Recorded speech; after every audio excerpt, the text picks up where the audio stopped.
Saint মার্টিনে এই যে শীতকালটাই ওরা অ্যালাউ করে যেতে। আসেন আপনাকে নিয়ে যাই সেন্ট মার্টিনে, যে আমরা কি পমফ্রেট খাবো, পমফ্রেট মাছ খেতে, ইলিশ মাছ খেতে কোনো আপত্তি নেই শফিকুল ভাই। আমার একটাই জিনিস টেনশন, সেন্ট মার্টিনস আইল্যান্ড বা চট্টগ্রামে বসে যখন পমফ্রেট মাছটা আপনার বা প্রফেসর ইউনুস সাহেবের সাথে খাবো, তখন পাশে না আইএসআই এর কেউ থাকে, এমআইটি মানে টার্কির কেউ থাকে, বা এমএসএস চায়নার কেউ থাকে, সিআই এর কেউ থাকে। আমরা চাই তো সবার সাথে বন্ধুত্ব করতে, আপনার সাথে আসেন আপনি। না, আমার সাথে তো বন্ধুত্ব আছে, কিন্তু প্রবলেম হচ্ছে আপনারা একটু বেশি আই লাভ ইউ পাকিস্তান বলছেন, এটাই প্রবলেম। নমস্কার, রিপাবলিক বাংলার এই বিশেষ সম্প্রচারে আমি ময়ূক রঞ্জন ঘোষ রয়েছি, এবং আজ যে রয়েছেন আমার সঙ্গে, যিনি রয়েছেন আমার সঙ্গে, তিনি আগে সাংবাদিক ছিলেন, এখনো সাংবাদিক সত্তাটা রয়েছে বোধহয়, সেটা আমি জিজ্ঞেস করব, কিন্তু এখন তাকে একটা গুরুদায়িত্ব পালন করতে হচ্ছে। এখন তিনি মোহাম্মদ ইউনুস, প্রফেসর ইউনুসের প্রধান মুখপাত্র, বাংলাদেশের যে অন্তর্বর্তীকালীন সরকার চলছে সেই অন্তর্বর্তীকালীন সরকারের প্রেস উপদেষ্টা, অনেকে ইংরেজিতে তাকে বলে press secretary to the interim government and press adviser to Mohammad Yunus. অনেকটা নাম শফিকুল সাহেব, শহীবুল আলম এই মুহূর্তে রিপাবলিক বাংলায়, এত ডেজিগনেশন, নাম তো ছোট, ডেজিগনেশন বিশাল হয়ে গেছে। না না, ডেজিগনেশন একটাই, আমি press secretary to the chief adviser, that is my designation, nothing else.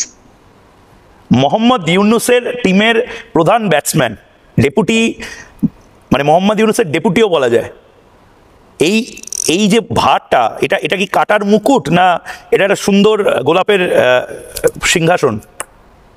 না, এটা একটা অপরচুনিটি টু ওয়ার্ক উইথ আমার মনে হয় যে বাংলাদেশের ফাইন্যান্স মাইন্ডের সাথে কাজ করার যে একটা সৌভাগ্য, আমি সেভাবে দেখছি, এবং আমি খুব গৌরবান্বিত যে আমি ওনার সাথে কাজ করতে পারছি। আচ্ছা, আমাকে একটা কথা বলুন শফিকুল সাহেব, মানে এই মুহূর্তে বাংলাদেশ যেভাবে চলছে সেটাতে আপনি নিজে হ্যাপি? মানে এত ক্রিটিসিজম, এত সমালোচনা, সারা দিন ধরে সমালোচনা। এই ক্রিটিসিজম তো আসছে ও পার থেকে, আমাদের এখানে তো সবাই হ্যাপি।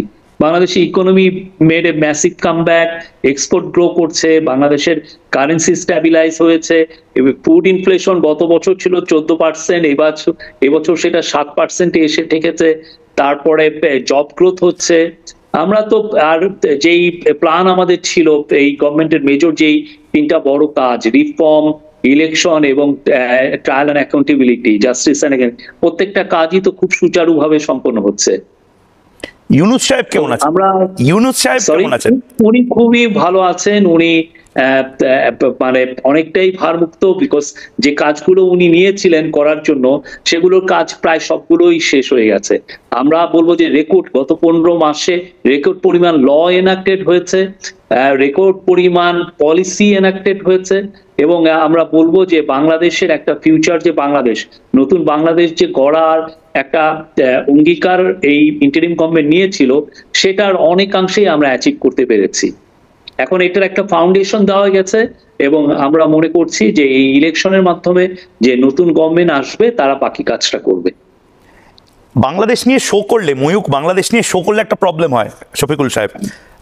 আমি যখন আওয়ামী লীগের কাউকে বসাই তখন আপনাদের সমস্যা হয়, আর আজ আপনি যখন ন্যাশনাল টেলিভিশনে বসেছেন আমাদের গ্লোবাল ব্রডকাস্টের অংশ হিসেবে, তখন অনেক আওয়ামী লীগের বা অন্যান্য একদম পদাধিকারী যারা রয়েছেন বিভিন্ন দেশে ছড়িয়ে ছিটিয়ে, তারা আপনাকে বারবার বলছেন যে আপনি কেন, ওয়াই শফিকুল আলম। ওনাকে নাকি ডাস্টবিন শফিকুল বলা হয় এখন। উনি অত্যন্ত অভদ্র, অসভ্য একটা মানুষ। এটার কারণ হচ্ছে যে ওরা তো চুরি চামারি করে সব বাইরে চলে গেছে, এখন টাকা ওরা বার্ন করছে। আপনি বুঝেন, $234 বিলিয়ন ওরা চুরি করে নিয়ে গেছে। এটা it's according to a study by a panel of economist. এমন না, এর মধ্যে এটা লিড করেছেন ডক্টর দেবপ্রিয় ভট্টাচার্য। তো এই টাকাগুলো ওরা এখন বার্ন করছে। ওরা আমাকে এটা বলার কারণ হচ্ছে ওদের যে ম্যাস মার্ডারার যে লিডার, তাকে নিয়ে একটা ডাস্টবিন করা হয়েছিল, আমি সেখানে ময়লা ফেলেছিলাম এটা, এবং এরপরে যেটা হচ্ছে সারা বাংলাদেশ ব্যাপী সবাই এই শেখ হাসিনার ডাস্টবিনে ময়লা ফেলেছে।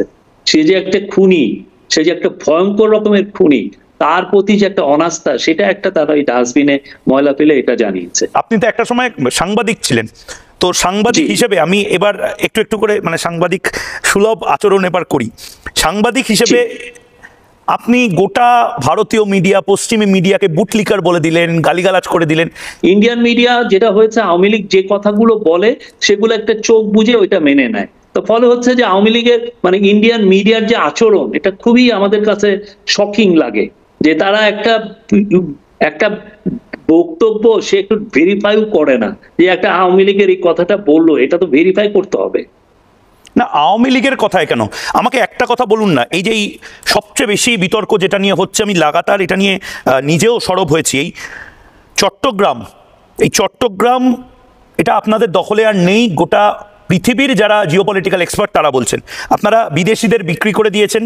চট্টগ্রামে আপনারা আইএসআই, এমআইটি, এমএসএ, সিআইএ অর্থাৎ পাকিস্তানের গুপ্তচর সংস্থা, টার্কির গুপ্তচর সংস্থা, চাইনিজ গুপ্তচর সংস্থা এবং আমেরিকান গুপ্তচর সংস্থা, এতগুলো গুপ্তচর সংস্থাকে মোটামুটি জামাই আদর করছেন শফিকুল দা। এর থেকে ময়ূক রঞ্জন ঘোষকে জামাই আদর করলে দুজনে ভালো বন্ধু হিসাবে থাকতে পারতাম।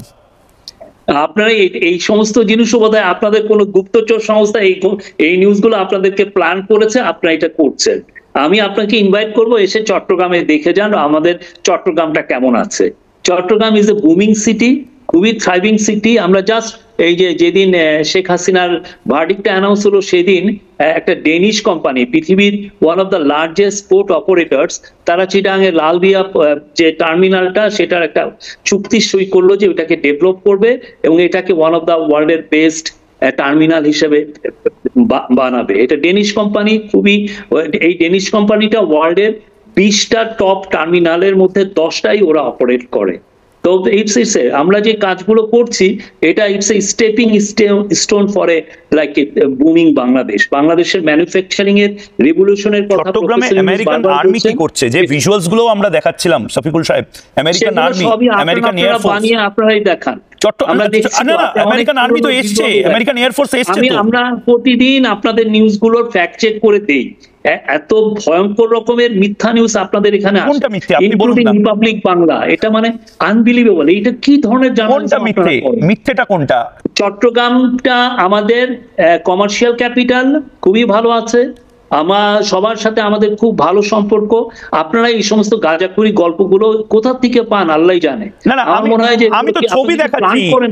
আরে ময়ূকের সেনাবাহিনী তো ওখানে ড্রিল করছিল না? র্যাডিসন হোটেল, চট্টগ্রামে বিভিন্ন হোটেলে কেন মক ড্রিল হচ্ছে? আমরা হতেই পারে, এটা কি এমন মক ড্রিল হচ্ছে? ঠিক, মানে হচ্ছে তো, কিছু একটা হচ্ছে। কি হচ্ছে? আপনারা আপনাদের দেশে কি ড্রিলিং করেন না? আপনারা কি বাইরে? না, আমরা আমেরিকানদের সাথে অকারণে কেন ড্রিলিং? ধরে নিন শিলিগুড়িতে, মানে আমরা আমাদের যারা ফ্রেন্ড, আমরা সবার সাথে ড্রিল করব। এটা আমাদের একদম সভেন রাইট, আমরা যার সাথে ড্রিল করব। আচ্ছা, আপনি কি পাকিস্তানে রিসেন্টলি ঘুরে এসেছেন বা যাওয়ার প্ল্যান আছে? আপনাদের উপদেষ্টারা যাচ্ছে কিন্তু। আমি ঘুরে আসি নাই, বাট আমি যখন এই গভর্নমেন্ট থেকে আমরা ফেব্রুয়ারি ইলেকশনের পরে কোন একটা সময় আমি পাকিস্তানে ঘোরার ইচ্ছা আছে, এটা 2-3 বছর পরে, এখন না। এটা নিয়ে আপনাদের মানে গায়ে চিরবির করছে না? পাকিস্তান পন্থী হয়ে যাচ্ছেন আপনারা? পাকিস্তান পন্থী হচ্ছি কোথায়? আমরা আমাদের পন্থী হচ্ছি। আমার যার সাথে ফ্রেন্ডশিপ করার দরকার হচ্ছে, আমরা সবার সাথে ফ্রেন্ডশিপ করছি। আমরা ইন্ডিয়ার সাথে ফ্রেন্ডশিপ করছি, শ্রীলঙ্কার সাথে করছি, কিন্তু আই লাভ ইউ পাকিস্তান একটু বেশি এখন এই মুহূর্তে বলছেন। পাকিস্তানের আই লাভ ইউ পাকিস্তান একটু বেশি বলছেন আপনারা। মোহাম্মদ ইউনূস সাহেব এবং শফিকুল সাহেব কার সাথে ফ্রেন্ডশিপ করব, এটা ভেরি মাচ আমার রাইটস।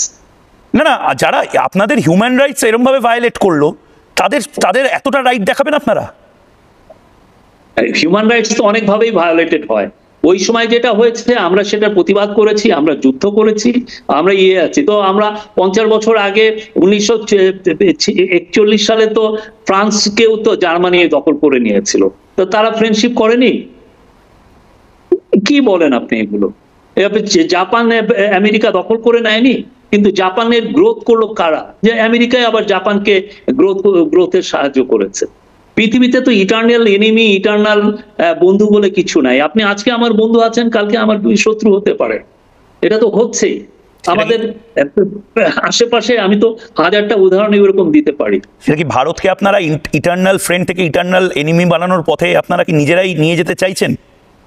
আমরা ইন্ডিয়ার সাথে খুব ভালো বন্ধুত্ব চাই, বাট এটা ন্যায্যতার মধ্যে হতে হবে, সমতার হতে হবে, এটা মর্যাদাপূর্ণ হতে হবে। আমার মর্যাদাকে আপনি অনার করবেন, আমি আপনার মর্যাদাকে অনার করব।